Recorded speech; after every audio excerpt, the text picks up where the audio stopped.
Uh-oh, is this thing on, man? What down, Joe? It's No Home TV, back with another boxing video. What's good, y'all? Alright, y'all, fresh off of fight weekend. There's a lot of fights that took place. I caught the majority of them. Some I didn't. I didn't catch the Danny Jacobs versus Shane Mosley Jr. fight, which I heard Shane Mosley Jr. won. I'm not super surprised. It's kind of a passing of the torch type of thing, considering, Danny Jacobs is, I would say well past it on his way out. I thought he was past it after he lost to Golovkin.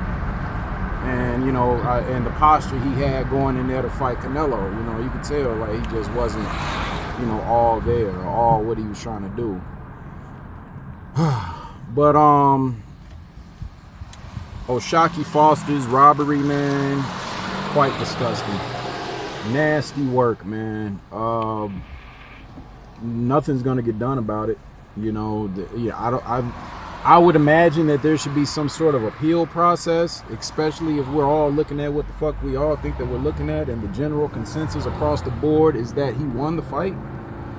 Now, that fight I saw with the sound off, because I was at a bar, I was chilling, I was having dinner with my girl, and I remember, they were like, yeah, they're gonna turn the sound on when the main event comes on, which they did, and they ended up putting Shakur's fight on all the TVs that was in this little bar and grill we was at downtown Chicago. I don't know what to say to O'Shaquie Foster, man. I mean, he's been winning some amazing fights. His past two fights were nail biters, and that's what really kind of boosted him to the stardom that he is now. Earned him his title and everything, and then they just took it away from him for Robson Conceição. Fucking trash, man. It's ridiculous, man. I don't know what we're gonna do about this in boxing, but I mean, if we're not even, holding drug cheats accountable and motherfuckers spewing racist, crazy shit online, then what the fuck do we expect to do against some judges that, just made the wrong call and kept it pushing? Also, let's talk about Shakur Stevenson real quick before I get to this gas station. Well, it looks like I'm going to get to the gas station before I get a chance to talk about Shakur. But Shakur, and him being boring or considered boring, is a ridiculous notion, man, for me. Because I know for a fact of how well Shakur fights. He's a defensive wizard. I was even talking to my Honduran homie, man, and he was talking about, I was like, man, because he was asking, like, why Cameron and Mace went in on Shakur. And I was just like, it's going to be the same fucking bullshit narrative across the board. You hear one motherfucker say it, then everybody starts saying, oh, he's boring. Oh, yeah, he's boring. He's boring.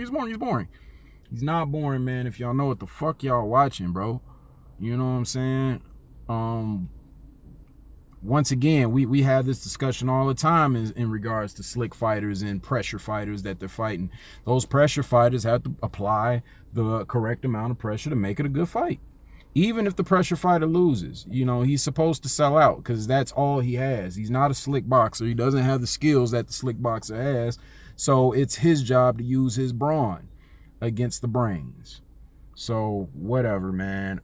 You're not going to get Tank Davis out of Shakur Stevenson if that's what everybody's looking for, man. It's ridiculous. Shakur, hold your head. I mean, all this, top rank, paying or panning the fucking cameras to the crowds that were leaving out of the Prudential Center in Newark, New Jersey, Shakur's hometown. Yeah, it's a bad look, so to speak.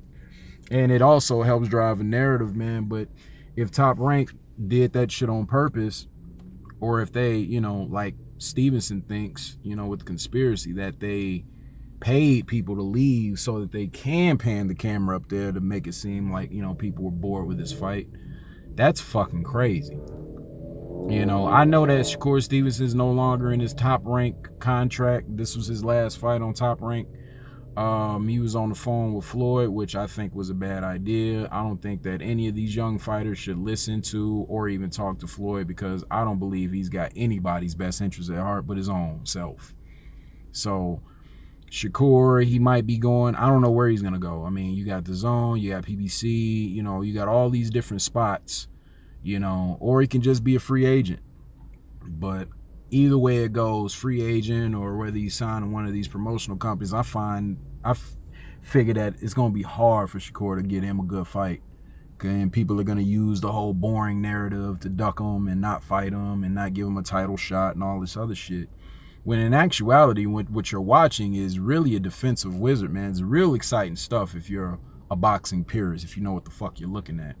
If you're not, then you're just not. You're a casual. It's okay. Just say that you're a casual, but don't try to act like you're some fucking hardcore boxing fan that's just so disappointed in Shakur's performance just because you saw Tank knock out Frank a couple weeks ago. Get the fuck out of here, man. Anyway, man, it's No Home TV. I'll be back with another one. Peace.